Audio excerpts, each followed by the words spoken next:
Guys and Dolls, Freedom Dad here, and has promised I'm going to bring you snippets of this video. So, yeah, it's all good.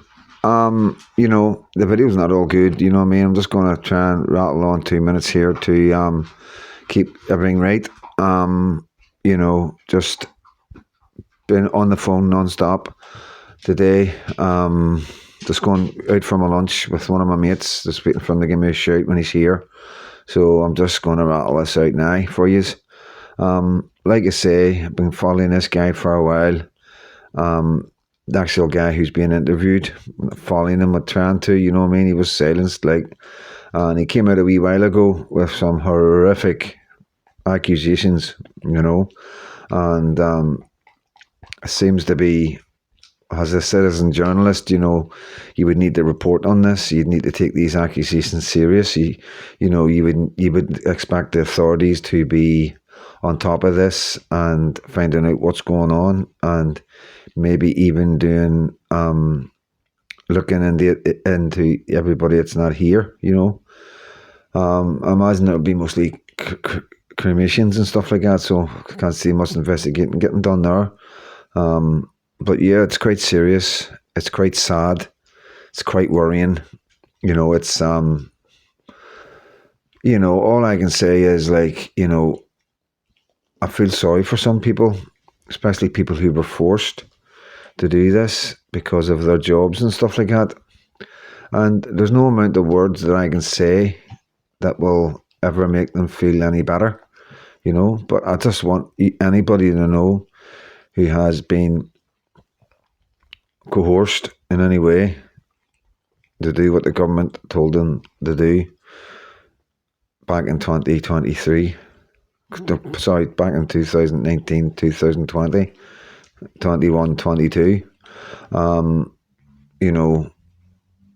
All I can do is say that I think about you. I hope you are okay. Hope you remain to be okay. If you watch this video, there is some hope in amongst it all. There really is. There's a bit where they talk about how these things were meant to be stored and how they never stored them right. So there is a bit of light there, guys. It's not all doom and gloom. It all depends how lucky you are, to be honest with you. I think this is a Russian roulette sort of thing. But I'll just throw this wee clip in to start it off, and then I'll jump in between, okay? About the embalming process and absolutely everything, but he's also a controversial figure because during the pandemic he had very outspoken views which were censored at the time, and just now, slowly but surely, these views are allowed to come out. You have to make up your own mind. The second part of this interview is actually quite frightening for some people. I think it's controversial. Make up your own mind, but here he is. What a man, what an interesting guy, what an interesting interview. So that's just a wee introduction to him. I'm just going to rattle straight on and give you the next couple, and because I just want you to watch the video, to be honest with you, you know what I mean. But it's just to give you a flavour of some of the things he talks about. This is interesting. This is outside the box. Didn't know this kind of thing happened. Should have. Not surprised. Here you go. Yeah, one of the things I was going to ask you, I don't know if you have a viewpoint on this, people who donate their organs, are they alive? Yes, when they are donating their organs? So, yes. So isn't that kind of, so they're not dead? No. There's I've been told by many people there's a big market for organ harvesting. Yeah. And there are shopping lists in hospitals. Yes. And the idea, say for example, you get a call from the school. Your son's been playing rugby, he's bumped his head, he was unconscious briefly. We're going to take him for a checkup. And they get down there and he's the right blood group and somebody wants him and he'll take a turn for the worst. And you're called in and you say, oh, he's in a medically induced coma, we think he might be brain dead, we're going to put him on life support. But we could save 5 other kids. Who wouldn't do that? And that's the angle they take. And I'm told that they don't give these people that are harvested any anaesthetic, and it's a paralysing agent, and the idea of that is because their brain is very much alive and they flinch, they feel the pain. So the paralysing agent stops them flinching because the risk is damaging the vessels that they need for the host. Yeah, so it's heavy duty. The whole thing's heavy duty. You know what I mean? Very informative. Very educational. But really heavy duty. So I'm just going to jump straight on to the bits that you will be looking forward to seeing. Just so you get an idea of everything that he covers.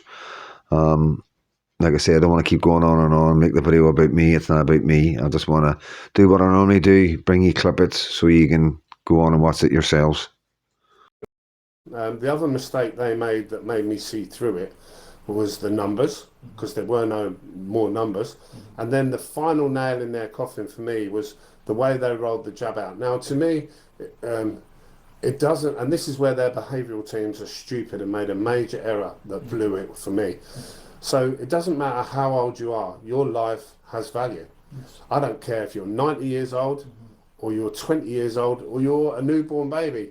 All life is important as the next person. Everyone's life is important, has value. Now, they started out the jabs by rolling them out, and we were told it was only the most vulnerable. So those who they moved into care homes and bumped off in care homes. Then they said, oh, the over 70s. And then a few weeks later, they went, oh, maybe the over 60s now. The over 50s if you've got high blood pressure. Oh, the over 40s if you've got asthma. And as they went down the age groups, that was who was dying. Yeah. And it was undeniable because I'm putting them in coffins. That's what I do for a living. So, like I say, I'm just giving you clippets, guys. It is explosive. The whole thing is explosive from start to finish. So this is the bit. The next bit that you are going to get will be the last clip. And this is the bit that drew my attention.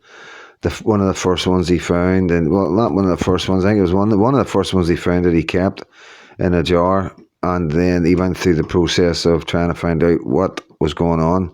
And that's when he was hit with a wall of silence, both from the government, the NHS and the police. But watch this. I worked for the coroner for a number of years, 7 years, the Northants coroner. They're anything but normal. This shouldn't be floating about inside your arteries and veins. And now I started speaking about it straight away. And then I was finding they weren't releasing to me very quickly from the coroners. And then when they were coming in, they were all cleaned out. I couldn't find any. And all of these ones are ones that I've found from straight cases, ones that haven't been post-mortemed. And that's why they're so fine, because they're coming out of the carotid artery. If they've got high blood pressure or they're consistently, what would be symptomatic of this growing inside you? High blood pressure, shortness of breath, dementia.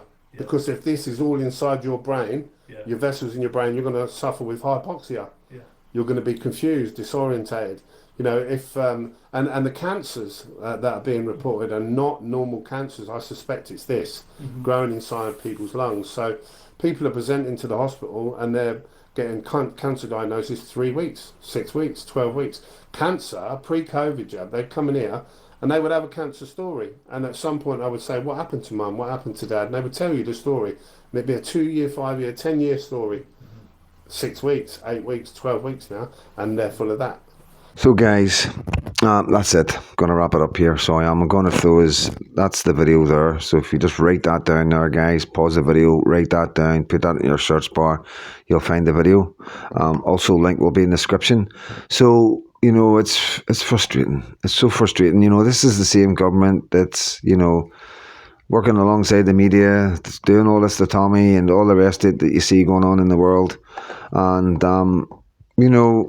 when you watch the video in full, guys, and you're sitting there and you're pondering in your head all the things that's going on in Great Britain today, I want to ask yourself this question, because it's clear now the people who got that are in extreme danger, I think. This is just my opinion. This is for educational and entertainment purposes only. I'm going to got to say that. I'm not a doctor. This is not my words, not my videos. These are the opinions of some other man who I tend to agree with. You know what I mean? I'm going to take his word because he's because of his body language, because of who he is, his experience. You know what I mean? And I just want you to think about this. Do you think all these millions, because it's millions now, of men here coming into our country are vaccinated? You know, do they get vaccinated? I wonder. I'm Freedom Dad. God bless, guys.